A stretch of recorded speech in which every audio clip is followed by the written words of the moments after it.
اس میں ایک تناسب جو بیلنس ہے وہ کیسے ہونا چاہیے؟ کیا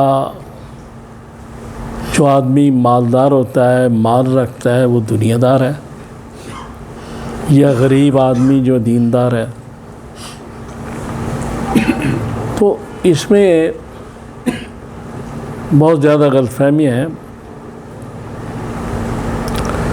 ایک مولانا روم رحمۃ اللہ علیہ نے مثنوی میں ایک بڑی زبردست مثال پیش کی ہے۔ وہ یہ کہتے ہیں کہ یہ جو کشتی ہوتی ہے پانی کے بغیر نہیں چلتی، پانی ہوگا پھر کشتی چلے گی۔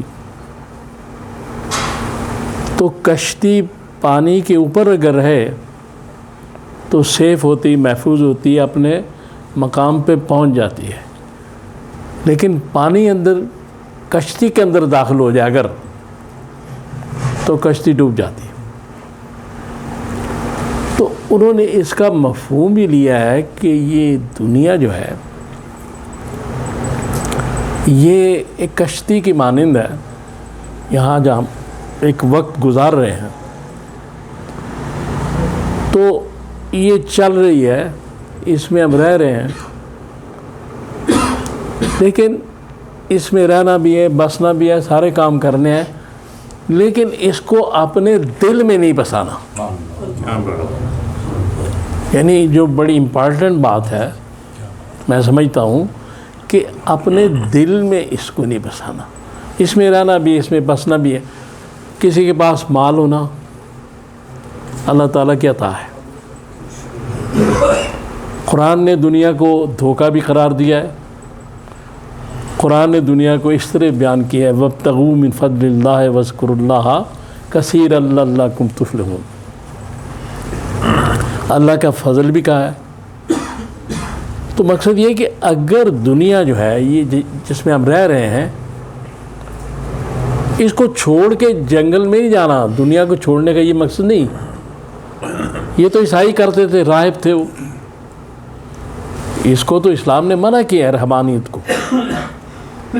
لہذا یہ بات کرنے کا مقصد یہ ہے کہ اس دنیا میں رہ کے اس دنیا کو دین بنانا ہے۔ یعنی دین جو ہے اس پر دنیا غالب نہ آئے، بلکہ دنیا پر دین غالب آئے۔ تو کیسے ہوگا؟ وہ ہوگا کہ ہر کام دنیا کا جو ہے وہ اللہ رسول کو راضی کرنے کے لیے ان کے احکامات کے مطابق کیا جائے۔ رزق کمانا ہے تو ان کے مشورے سے، ان کے کہنے پر، کہ کیا کہہ رہے ہیں احادیث میں، قرآن میں، کہ رزق حلال کیا ہے۔ بچوں کی تربیت کرنی ہے تو کیا طریقہ ہے۔ تو دنیا کے جتنے کام ہیں، بیوی بچوں کو رکھنا،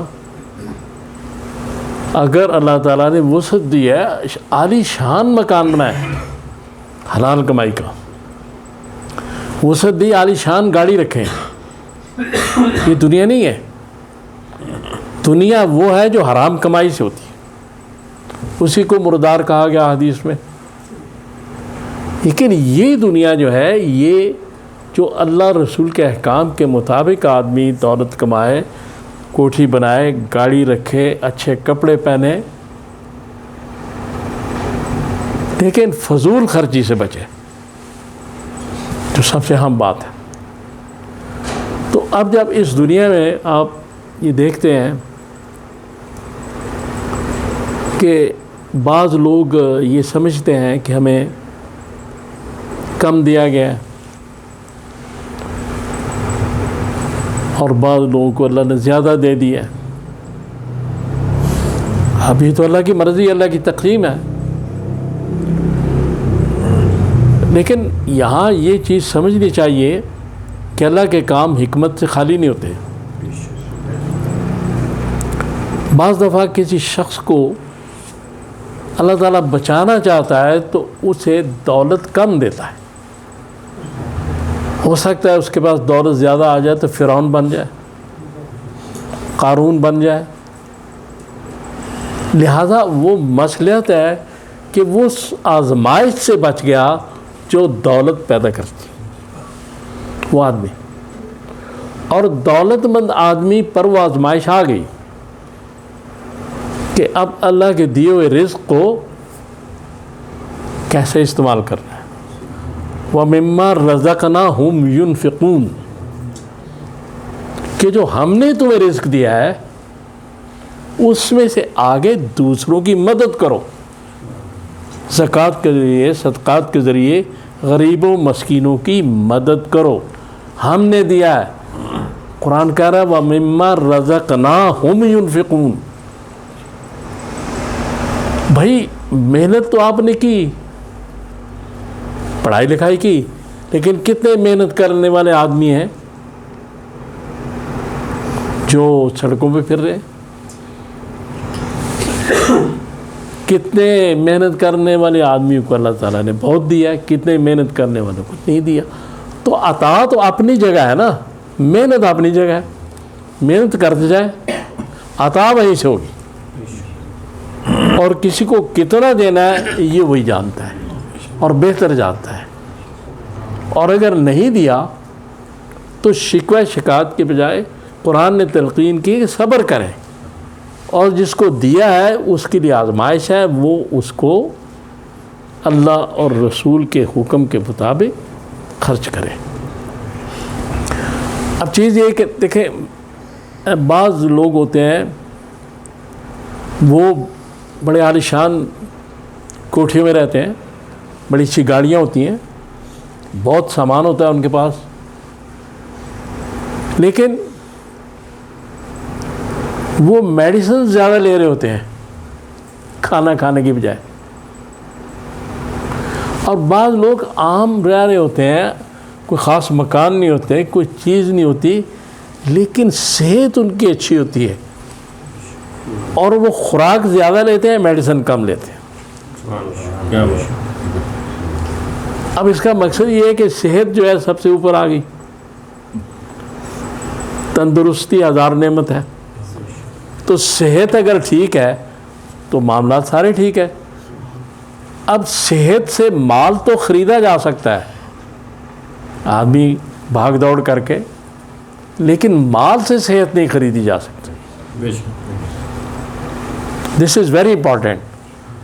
تو اس لیے ہمیں ہر حال میں اللہ تعالیٰ کی عطاؤں پر, اس کی نوازشوں کا شکریہ ادا کرنا چاہیے, اور اگر کوئی شے نہیں ملی تو اس میں ہماری ہی بہتری ہے. یہ ایک مسلمان کا ایمان ہے, اور اسی میں ہمیں کھڑے رہنا ہے. دیکھیں بات یہ ہے کہ یہ زندگی گزر جائے گی, یہ ایک مسافر گاہ ہے, یہ منزل نہیں ہے, کوئی اسٹیشن نہیں ہے. یہ ایک گاڑی جا رہی ہے, اس میں آپ بیٹھے ہوئے. اسٹیشن اور منزل آخرت ہے. تو یہ دنیا اس لیے دی گئی ہے کہ یہاں آپ اس آخرت کی یا میں اس کی تیاری کریں کہ ہمیں وہاں بھی اللہ تعالیٰ اچھی جگہ رکھے. تو ربنا آتنا فی الدنیا حسنہ وفی الآخرت حسنہ وقنا عذاب النار. یہاں بھی حسنات اور وہاں بھی حسنات, اور دوزخ سے رہائی. یہی ایک مسلمان کی دعا ہے. تو اس لیے چیز صرف یہ ہے کہ میں گزارش کرنے کا اصل مقصد یہ ہے کہ دولت مال دنیا نہیں ہے. دنیا دولت سے محبت ہے, مال سے محبت ہے. اس کا استعمال جو ہے وہ دنیا نہیں ہے, لیکن اگر آپ صحیح طریقے سے ہم استعمال کر رہے ہیں, زکوٰۃ بھی تو مالدار ہی آدمی دیتا ہے, حج بھی تو مالدار آدمی کرتا ہے, عمرہ بھی تو مالدار ہی آدمی کرتا ہے. لہذا مال ہونا بہت ضروری ہے. اور دنیا میں رہ کے دین کی طرف جانا اور دنیا کے کاموں کو دین بنانا. بسم اللہ پڑھ کے ہم اگر کھانا شروع کرتے ہیں تو کھانا تو ہم کھا رہے ہیں جو بھی ہے وہ سارا کھانا دین بن جائے گا. یعنی کام تو دنیا کا ہے کھانا کھانا, لیکن وہ دین بن گیا کہ ہم نے اللہ کا نام لے لیا.